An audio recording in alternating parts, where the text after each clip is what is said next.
बिस्मिल्लाहिर्रहमानिर्रहीम students, next हमारा topic है जी photo electric effect in fact interaction of radiations with the matter. तो उसमें तीन कॉन्सेप्ट्स हैं। पहला है फ़ोटो इलेक्ट्रिक इफ़ेक्ट, दूसरा Compton's effect and third one is pair production. इन तीनों से हमने साबित करने की कोशिश ये करनी है, we try to prove light is a particle. Wave proof हो चुकी पिछले साल फर्स्ट ईयर जब आपने पढ़ी, तो वहाँ पर हमने कहा कि light reflection, refraction, diffraction, polarisation के फिनोमेनन शो करती है। तो इसका मतलब लाइट इंटरफेरेंस, इवन सबसे इम्पॉर्टेंट प्रूफ उसका ये भी था। तो लाइट इज़ अ वेव। अब बारी है ये प्रूफ करने की, लाइट इज़ अ पार्टिकल। अगर मैं पार्टिकल्स की बात करूं, अगर एक पार्टिकल दूसरे पार्टिकल से कोलाइड करे तो वो मोमेंटम ट्रांसफ़र करता है। अगर तो लाइट भी ऐसा कोई बिहेवियर शो कर दे, अंडरस्टूड है, light is behaving like a particle, so light is a particle. Wave तो वो है ही है, इसका मतलब डुअल बिहेवियर है ना, सिंपल इज़ दैट। एक प्रूफ हो चुकी है चीज़, दूसरी चीज़ को प्रूफ करना है। तो सबसे पहले है जी photo electric effect. Photo electric effect को हम यूँ कंसिडर करते हैं कि photo means light. Photo electric effect ये है कि सपोज़ मेरे पास एक मेटल सरफेस है, इस मेटल सरफेस के ऊपर जब मैं लाइट इंसिडेंट करता हूँ तो ये मेटल सरफेस अपने अंदर से इलेक्ट्रॉन्स को एमिट करती है। Emission of electron when a metal is exposed to light, तो इस फिनोमेनन को हम नाम देते हैं, such phenomenon is called photo electric effect. हर मेटल से ऐसा नहीं हो पाएगा आपसे, बिकॉज इट डिपेंड्स अपॉन किस तरह की वेव्स आप यूज़ कर रहे हैं, कितनी एनर्जी चाहिए उस स्पेसिफिक मेटल में से इलेक्ट्रॉन निकालने के लिए। हर मेटल इतनी सेंसिटिव नहीं है कि वो अपने अंदर से इलेक्ट्रॉन्स को एमिट करे। इससे पहले कि मैं फ़ोटो इलेक्ट्रिक इफ़ेक्ट को डिटेल से एक्सप्लेन करूं, एक छोटा सा कॉन्सेप्ट है कि आखिर इलेक्ट्रॉन्स एमिट होते कैसे हैं लाइट की मदद से। बोहर मॉडल ऑफ एटम ही है। ये तो हो गया न्यूक्लियस। न्यूक्लियस के इर्द गिर्द कुछ एनर्जी लेवल्स हैं, शेल्स कह लें, ऑर्बिट्स कह लें, जिनके अंदर इलेक्ट्रॉन्स रिवॉल्व करते हैं। ये पहला शेल है, ये दूसरा शेल है, एंड सो ऑन, आगे सारे शेल्स हैं। पहले शेल के अंदर हमें पता है 2 इलेक्ट्रॉन्स होते हैं, दूसरे में 8 and so on, what ever it is. आप इस इलेक्ट्रॉन को एनर्जी प्रोवाइड करें, ये दूसरे शेल से जंप करके तीसरे शेल में पहुंच जाएगा। मज़ीद एनर्जी दें, 4th में, 5th, 6th एंड फाइनली ये न्यूक्लियस के होल्ड से बाहर निकल आया इलेक्ट्रॉन। एनर्जी प्रोवाइड करने के मेथड्स जो मर्ज़ी यूज़ कर लें। हमने यहाँ पर मेथड कौन सा यूज़ किया है, हम ऊपर एनर्जी को इंसिडेंट कर रहे हैं। Electron Bohr model of atom के मुताबिक E=hf एनर्जी यहाँ से यहाँ तक, इन दोनों में एनर्जी का जितना डिफरेंस है E2 - E1 उसको एब्जॉर्ब करेगा और अगले लेवल तक पहुंच जाएगा। मज़ीद एनर्जी प्रोवाइड करेंगे, मज़ीद आगे, और करते करते ये न्यूक्लियस के होल्ड में से बाहर आ जाता है। यूँ इलेक्ट्रॉन्स एक मेटल सरफेस से एमिट हो जाते हैं। This phenomenon is called photo electric effect. Electrons emit होंगे, वो आगे चल के मज़ीद हम डिस्कस करेंगे किन किन प्रॉपर्टीज़ के साथ निकलेंगे। लाइट का रोल क्या था, लाइट ने एनर्जी प्रोवाइड की है इलेक्ट्रॉन को। लाइट जब कोलाइड आकर कोलाइड करती है, लाइट कोलाइड करती है in the form of particle obviously. वो जब आकर कोलाइड करेगी तो एनर्जी को अपने अंदर एब्जॉर्ब करेगा, और जब एनर्जी इलेक्ट्रॉन एब्जॉर्ब करेगा उस इंटरेक्शन की वजह से, इसका मतलब वहाँ पर मोमेंटम शिफ्ट हुआ है। एक बॉडी से मोमेंटम ट्रांसफ़र हुआ है दूसरी बॉडी को, बॉडी की बात हो रही है। इसका मतलब क्या चीज़ है, light. Light is a particle. यही कॉन्सेप्ट एक्सप्लेन किया था एल्बर्ट आइंस्टाइन ने, और एल्बर्ट आइंस्टाइन के इसी कॉन्सेप्ट को हम आगे लेकर चलते हैं कि आउटकम्स क्या क्या थी, कौन कौन सी टर्मिनोलॉजीज बीच में यूज़ हो रही थी। तो हमने कॉन्सेप्ट यूँ है कि यहाँ पर हमारे पास है एक एनोड, इसके सामने लगा हुआ है यहाँ पर एक कैथोड, ये कैथोड है, ये है एनोड, और ये हमारे पास जो पूरे का पूरा सेटअप है ये कंट्रोल्ड सेटअप है, like you can say it is a photo cell. ये हमारे पास एक फोटो सेल लेवल है जिसके कनेक्शंस हमने बना रखे हैं आगे फर्दर, और यहाँ पर हमने करंट मेजरमेंट के लिए हमने लगा रखा है एमीटर, और उसके बाद आगे यहाँ पर हमने लगा रखा है वोल्ट मीटर। वोल्ट मीटर हमें ऑब्वियसली पोटेंशियल मेजर करके देगा, और वोल्ट मीटर हमेशा कॉम्बिनेशन में पैरेलल में लगता है, तो उसको हम यूज़ करेंगे पैरेलल कॉम्बिनेशन के तौर पर। यहाँ से एक पोटेंशियल को चेंज करने के लिए हमने लगा रखा है रियोस्टैट, और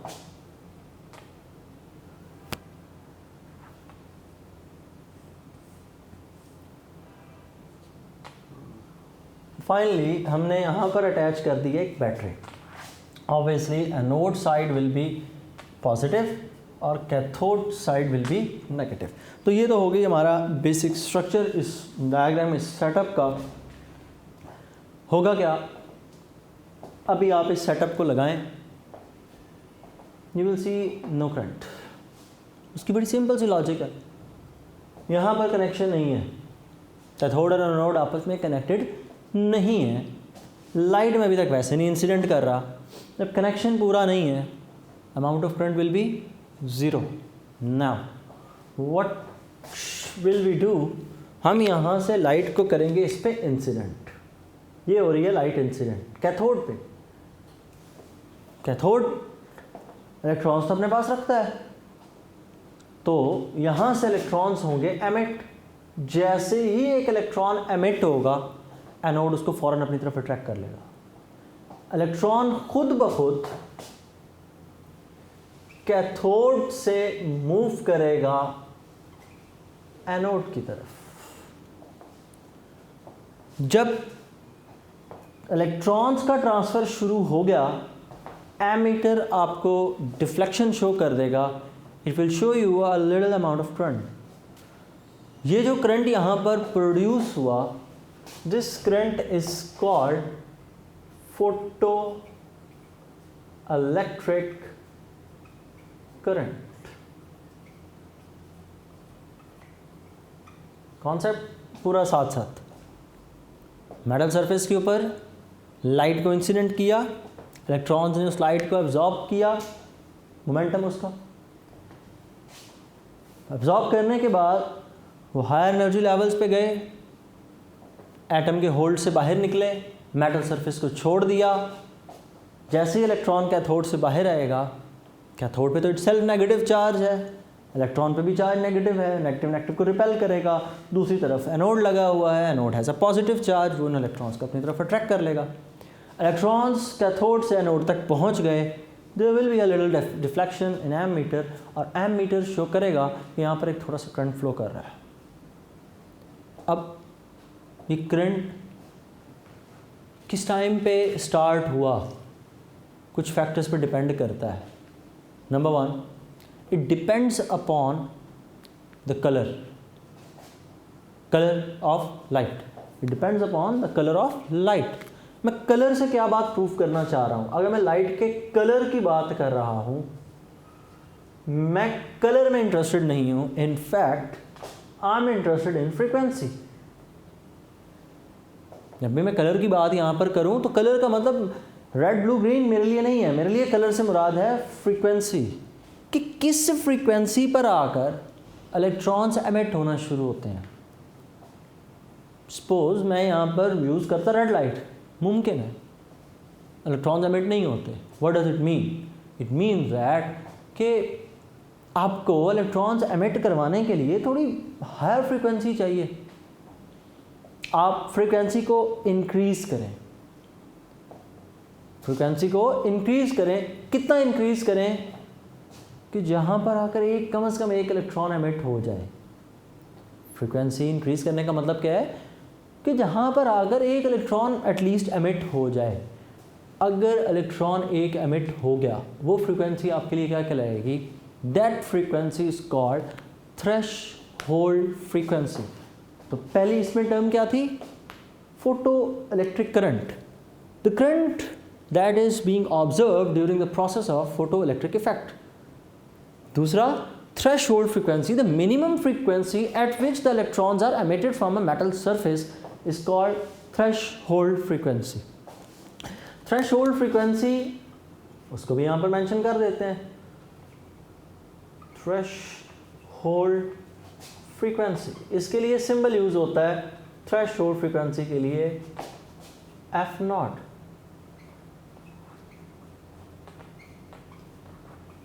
सो नेक्स्ट थ्रेशहोल्ड फ्रीक्वेंसी के बाद नेक्स्ट जो चीज़ है वो इम्पॉर्टेंट है कि फ्रीक्वेंसी के चेंज करने से इफ़ेक्ट क्या है। तो उसको नोट करने के लिए हम बैटरी के कनेक्शंस को कर रहे हैं उल्ट। क्यों उल्ट करेंगे? फिर देखें, पूरे का पूरा पैटर्न अपने जहन में बना के चलें। हमने लाइट को प्रोवाइड की थी एनर्जी, इस एनर्जी ने क्या काम किया? ये एनर्जी दो हिस्सों में डिवाइड हुई। नंबर 1, इस एनर्जी ने इलेक्ट्रॉन्स को एमिट करवाया। तरतीब से ही चलते हैं यहाँ पे। हमने प्रोवाइड की एनर्जी, एनर्जी हमारे लिए दो काम कर रही है। Number 1, emits electron. नंबर 2, ये एनर्जी हमारे लिए एक और काम भी कर रही है, और वो ये कि ये उन इलेक्ट्रॉन्स को काइनेटिक एनर्जी भी प्रोवाइड कर रही है, जिसकी वजह से वो इलेक्ट्रॉन्स यहाँ से मूव करके यहाँ तक जा रहे हैं, नोड तक भी तो पहुँच रहे हैं। तो दूसरी चीज़, it provides kinetic energy to electrons. जो लाइट एनर्जी हमने प्रोवाइड की वो इतनी ज़्यादा है, एक तो इलेक्ट्रॉन्स को अपने अंदर से एमिट करवा रही है मेटल सरफेस में से, दूसरा उन इलेक्ट्रॉन्स को बाकी जो एनर्जी है एमिट करवा लेने के बाद जो बच गई वो उनको दे दी कि आप इस एनर्जी के साथ मूव कर लें जितना कर सकते हैं। हमने ये फाइंड करनी है बात चीज़ कि इलेक्ट्रॉन को आखिर एमिट होने में कितनी एनर्जी चाहिए। तो उसके लिए फिर हम क्या करते हैं, हम बैटरी के कनेक्शंस को रिवर्स कर रहे हैं।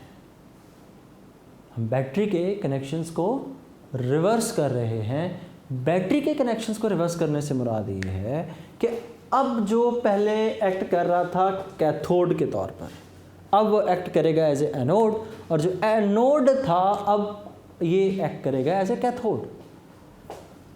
मॉडर्न फिजिक्स थोड़ी सी कॉन्सेप्चुअल है, इसलिए ध्यान से इस चीज़ को बना देते हैं हम कैथोड। अब ये सरफेस बिहेव करेगी एज ए एनोड। अब जब आप इसमें से एमिशन को ऑब्जर्व करेंगे तो क्या होगा, आपने एक पर्टिकुलर फ्रीक्वेंसी दी, इलेक्ट्रॉन्स अभी भी एमिट हो रहे हैं उसी तरह, बिल्कुल होंगे। आप मुमकिन है कि रिवर्स करंट देखना शुरू कर दें। अब आप अगर इसके साथ साथ ग्राफ भी प्रिपेयर करें तो it will be much easier for us now. तो अब मैं क्या कर रहा हूँ, मैं ये कह देता हूँ कि सपोज मेरे पास दो लाइट्स हैं, एक है डिम ब्लू लाइट, एक है ब्राइट ब्लू लाइट, हैं दोनों सेम शेड्स। एक तरफ लाइट की अमाउंट ज़्यादा है, एक तरफ लाइट की अमाउंट कम है, सिर्फ इतना फ़र्क है। ब्राइटनेस की बात हो रही है अब। हाँ, मैं जब ब्राइटनेस वर्ड का यूज़ करूँ तो word brightness means intensity of light. Brightness refers to intensity। कि लाइट की जो नंबर ऑफ फोटॉन्स हैं उनकी तादाद कम हो रही है या फिर ज़्यादा हो रही है। ठीक है, अगर ब्राइटनेस आप बढ़ा रहे हैं तो ऑब्वियसली फोटॉन की तादाद बढ़ रही होगी। ब्राइटनेस कंट्रोल करने का बड़ा अच्छा हल ये होता है कि आपने यहाँ पर कैथोड रखा है या वो सरफेस वो मेटल है जिसमें से इलेक्ट्रॉन्स एमिट हो रहे हैं, तो आप लाइट को इसके करीब मूव करवा दें। जब लाइट इसके करीब मूव करेगी तो ऑब्वियसली ब्राइटनेस बढ़ेगी, जब लाइट को आप दूर करेंगे तो ब्राइटनेस कम हो जाएगी। तो यहाँ पर आपने एक चीज़ ऑब्जर्व करनी है, what is the effect on the current. No effect. इस चीज़ को अगर अब आप नोट करेंगे ब्राइटनेस का, तो ब्राइटनेस के ऊपर आपको नंबर ऑफ जो इलेक्ट्रॉन्स एमिटेड होंगे उनकी तादाद चेंज हो जाएगी। यस, जब तादाद चेंज होगी तो एक में करंट की अमाउंट क्या हो जाएगी, ज़्यादा, दूसरे में करंट की अमाउंट क्या हो जाएगी, कम। ठीक है, ये बड़ा इंपॉर्टेंट इसका रिजल्ट था कि जब आप ब्राइट लाइट यूज़ करेंगे तो करंट क्या होगा, ज़्यादा। इस एक्सेस पर हम यहाँ पर रख लेते हैं करंट, कि यहाँ पर जो करंट की वैल्यू है वो ऊपर की तरफ क्या कर रही है, इंक्रीज। एक्स एक्सेस के ऊपर हम क्या रख लेते हैं, पोटेंशियल। ठीक, तो आप देखेंगे आपको दो तरह के ग्राफ मिल रहे होंगे, एक लाइन यहाँ पर, दूसरी लाइन इससे थोड़ी सी नीचे। तो ये जो दो लाइन हैं ये आपको क्या शो कर रही हैं, ये दो लाइन हमें ये शो कर रही हैं कि जब आप ब्राइटनेस ज़्यादा है, जब इंटेंसिटी ज़्यादा है तो करंट भी यहाँ पर क्या होगा, ज़्यादा। जब इंटेंसिटी कम है करंट भी यहाँ पर क्या होगा, कम। तो कितना फ़र्क है दोनों के अंदर। और दूसरी चीज़ ये कि स्टॉपिंग पोटेंशियल के ऊपर क्या फ़र्क पड़ रहा है। देखें, जो इलेक्ट्रॉन्स के पास एनर्जी आ रही है वो कहाँ से आ रही है, वो मैंने बताया कि इलेक्ट्रॉन्स के पास एनर्जी आती है, एमिट होने के बाद जितनी एनर्जी फोटोन की रह जाएगी वो सारी की सारी उनको काइनेटिक एनर्जी के तौर पर मिल जाएगी। इस काइनेटिक एनर्जी को अगर हम फाइंड करें तो हमने उसके लिए क्या किया, कनेक्शंस को रिवर्स कर दिया है। अब जो इलेक्ट्रॉन एमिट होगा वो कैथोड की तरफ मूव नहीं करेगा, ऑब्वियसली वो वहीं का वहीं रह जाएगा। हाँ, अगर इंटेंसिटी बहुत ज़्यादा है, अगर लाइट की इंटेंसिटी बहुत ज़्यादा है, ये पॉइंट बड़ा समझने वाला है। यहाँ पर आपने लाइट को इंसिडेंट किया, ब्लू लाइट बहुत ज़्यादा इंटेंसिटी के साथ, इलेक्ट्रॉन एमिट हुआ, इलेक्ट्रॉन फिर भी यहाँ से यहाँ पहुँच जाएगा। क्यों, वो एनर्जी लेकर आ रहा है काफ़ी सारी, वो उसको मूव करवाएगी और इलेक्ट्रॉन कैथोड तक पहुँच जाएगा। करंट शो होगा किस तरफ, नेगेटिव, ऑपोजिट साइड पे। क्यों, इलेक्ट्रॉन एनोड से कैथोड पे पहुँच चुका हुआ है। एनोड में वो अट्रैक्ट क्यों नहीं हो पा रहा, क्योंकि उसके पास एनर्जी इतनी ज़्यादा है कि वह एनोड पे एब्जॉर्ब नहीं हो पा सकता। वो यहाँ से मूव करके कैथोड तक पहुँच गया और कैथोड पे जब जाके वो स्ट्राइक करेगा वहाँ पर वो रिवर्स करंट शो करवा देगा। और ये करंट की वैल्यू लेट से पहले आपको डिम लाइट के ऊपर यहाँ पर मिल रही है। लाइट जब ब्राइट थी, यू विल नोटिस कि पोटेंशियल अभी भी रिवर्स ही है और उसी ही पॉइंट पर इकट्ठा हो रहा है। ये बड़ा इंपॉर्टेंट रिजल्ट आपको एक मिलेगा कि लाइट का कलर वही है, फ्रीक्वेंसी कलर की क्या है, सेम। फर्क क्या आ रहा है, सिर्फ और सिर्फ you are changing the brightness. और ब्राइटनेस को चेंज करने पर फ़र्क सिर्फ करंट की अमाउंट में है कि करंट की अमाउंट बढ़ती है या करंट की अमाउंट कम होती है। अगर ब्राइट लाइट है तो बढ़ जाएगी, डिम लाइट है तो कम हो जाएगी। लेकिन जो रिवर्स पोटेंशियल है वो उधर का उधर ही है। ये रिवर्स पोटेंशियल का मतलब ये है कि आप इस पोटेंशियल को इतना रिवर्स कर दें, इतना रिवर्स कर दें कि आपको करंट की अमाउंट कितनी मिलना शुरू हो जाए, ज़ीरो। करंट की अमाउंट यहाँ से पीछे की तरफ जाने का मतलब क्या है कि करंट किधर चल रहा है, नेगेटिव में। और दोनों का एक पॉइंट पर इकट्ठे हो जाने का मतलब ये है कि जो मर्जी हो जाए, अगर लाइट का शेड सेम है, अगर लाइट की फ्रीक्वेंसी सेम रह रही है, तो there will be no effect on the stopping potential. असल में जो एक्स्ट्रा अमाउंट है वो इलेक्ट्रॉन्स के पास किस फॉर्म में है, in the form of kinetic energy. इस काइनेटिक एनर्जी को फाइंड करने के लिए हमने रिवर्स साइड पर पोटेंशियल को बढ़ाना शुरू कर दिया। हमने पोटेंशियल को इतना बढ़ाया कि इलेक्ट्रॉन कैथोड से रिपेल हो। हम इस पोटेंशियल को बढ़ाकर साबित क्या करना चाह रहे हैं कि यहाँ से जो इलेक्ट्रॉन निकलता है वो यहाँ से यहाँ तक तो पहुँचता है, लेकिन हम रिवर्स में पोटेंशियल इतना बढ़ा दें, कैथोड के नेगेटिव को हम इतना इंक्रीज कर दें जितनी ही एनर्जी इस इलेक्ट्रॉन के पास है। क्या अब ये नेगेटिव इस नेगेटिव को आने देगा अपने पास? नो। वजह, जितना नेगेटिव कैथोड है उतना ही नेगेटिव इस वक्त इलेक्ट्रॉन और उतनी एनर्जी जितनी कैथोड के पास है उतना ही पोटेंशियल इसके पास है। जब दोनों का पोटेंशियल आपस में सेम होगा, जब दोनों की एनर्जी सेम होगी, नेगेटिव नेगेटिव को रिपेल करेगा और इलेक्ट्रॉन इससे आगे मूव नहीं करेगा। तो ये जो आपने इस वक्त पोटेंशियल एडजस्ट किया होगा, इस पोटेंशियल को हम नाम क्या देते हैं, this potential is called stopping potential. फिर देख लें, आपने यहाँ पर लाइट इंसिडेंट की, इस सरफेस से इलेक्ट्रॉन्स एमिट हुए, उन इलेक्ट्रॉन्स को एमिट होने के लिए कुछ एनर्जी चाहिए थी, बाकी जो एनर्जी उनको मिली वो उनके पास काइनेटिक एनर्जी के तौर पर आई। वो काइनेटिक एनर्जी को यूज़ करके वो यहाँ तक पहुँच गए, नेगेटिव साइड पर आपको करंट की को वैल्यू शो हो गई। करंट तो अभी भी फ्लो कर रहा है सर्किट के अंदर।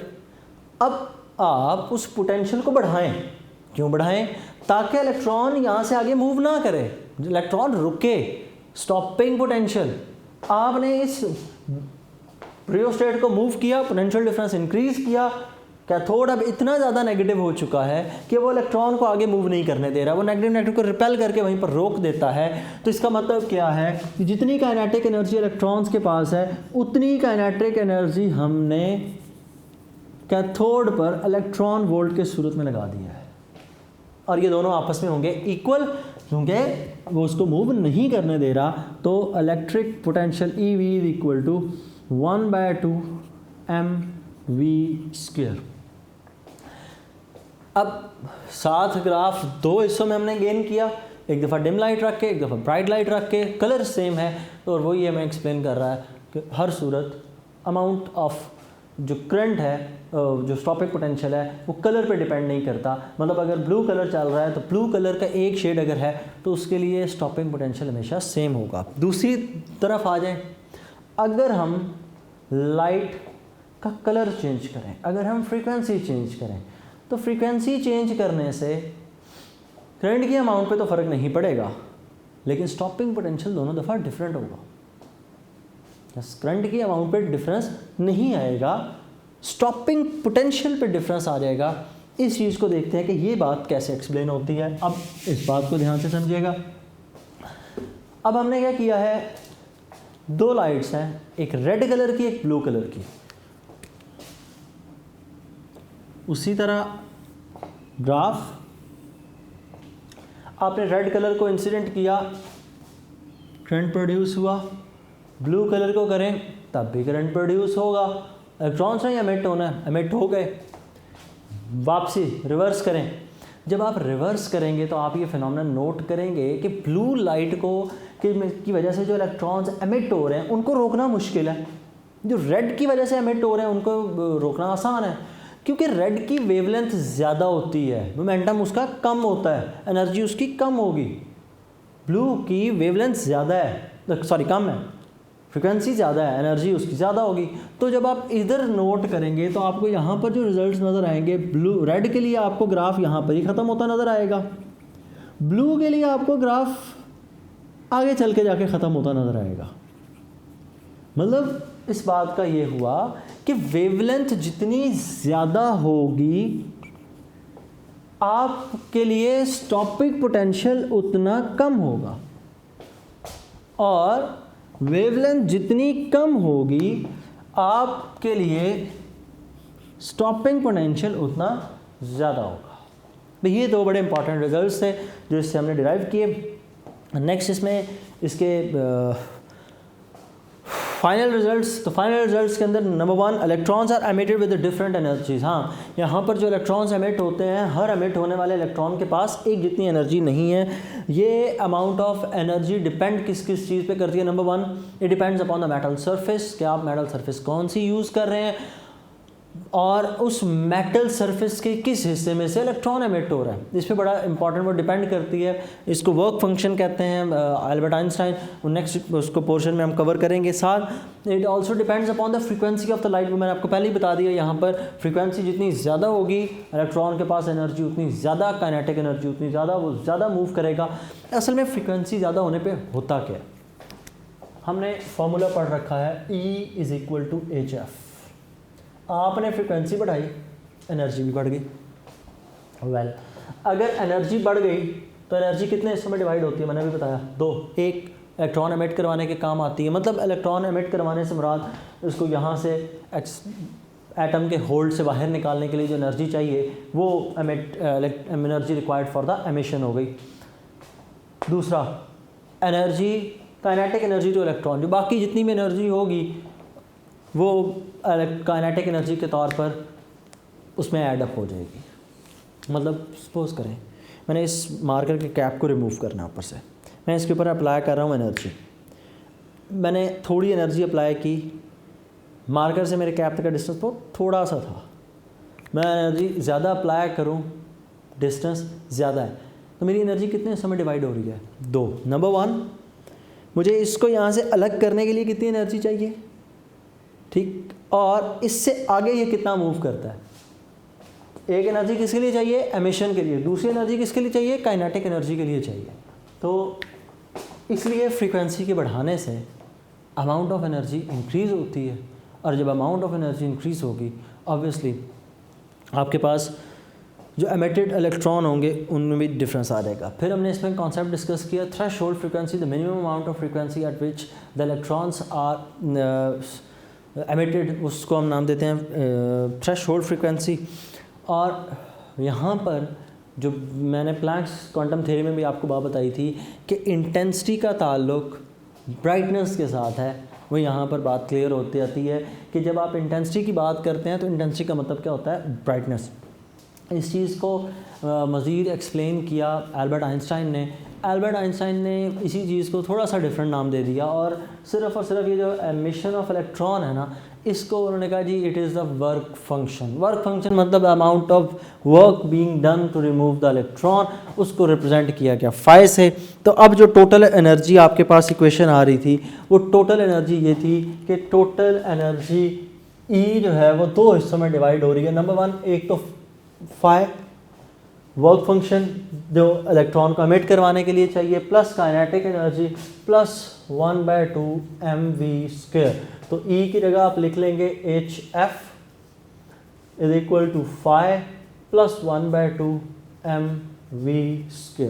तो आप जितनी ज़्यादा फ्रीक्वेंसी का फोटोन इंसिडेंट करेंगे उतना ही ज़्यादा काइनेटिक एनर्जी का फंक्शन रहेगा।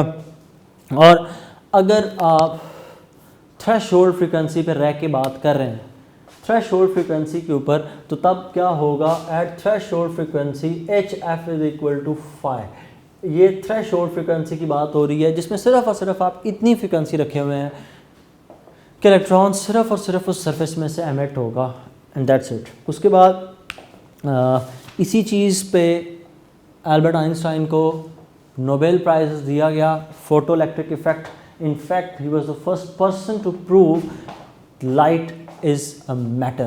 ठीक है, तो assumption प्लैंक्स की थी, लेकिन उसको प्रॉपर प्रूफ एल्बर्ट आइंस्टाइन ने किया। एक मिसकॉन्सेप्शन हमेशा चलती है कि लोग समझते हैं कि एल्बर्ट आइंस्टाइन को शायद Nobel prize is equal to mc² पर मिला या फिर थ्योरी ऑफ रिलेटिविटी पर, तो ऐसा कुछ नहीं था। उनको एक ही नोबेल प्राइज़ अवार्ड किया गया, एंड दैट वाज अवार्डेड इन 1921, और उस नोबेल प्राइज़ को भी दिया गया सिर्फ और सिर्फ फ़ोटो इलेक्ट्रिक इफ़ेक्ट पे।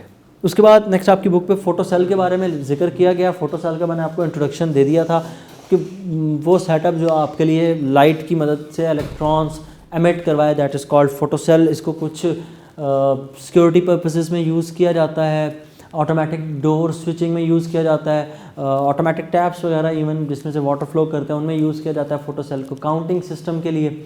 अब डोर में यूँ यूज़ होता है कि लाइट इंसिडेंट हो रही होती है फोटो डायोड के ऊपर, अगर आप उसका रास्ता कट कर दें, वो जारी बात है आप जब गुजरेंगे तो आप उस रास्ते को जब कट करेंगे तो वो करंट पास नहीं करेगा, बिकॉज आपने लाइट के रास्ते को कहीं ना कहीं तोड़ दिया ना, तो आप बीच में इंटरप्शन शो की, तो उसकी वजह से लाइट जब कंडक्ट नहीं होगी, लाइट नहीं पास करेगी तो करंट नहीं कंडक्ट होगा। जब करंट नहीं कंडक्ट होगा तो ऑटोमेटिकली डोर आपके लिए ओपन कर दिया जाता है, आगे गेट्स लगे होते हैं उसको कंट्रोल करने के लिए। अच्छा, साउंड ट्रैक्स ऑफ मूवीज़, जब ये मूवीज़ प्लेबैक होते हैं इनके अंदर एडिटिंग के दौरान, तो वहाँ पर हम इनको यूज़ करते हैं। नेक्स्ट हमारा जो टॉपिक है that is Compton effect. Compton effect भी इसी पर ही डील करता है कि लाइट के बारे में हम भी प्रूव करने की कोशिश करते हैं कि इसके पास डुअल बिहेवियर है, वेव नेचर भी है, पार्टिकल नेचर भी है। तो उसी चीज़ को हम नेक्स्ट देखेंगे। अल्लाह हाफ़िज़।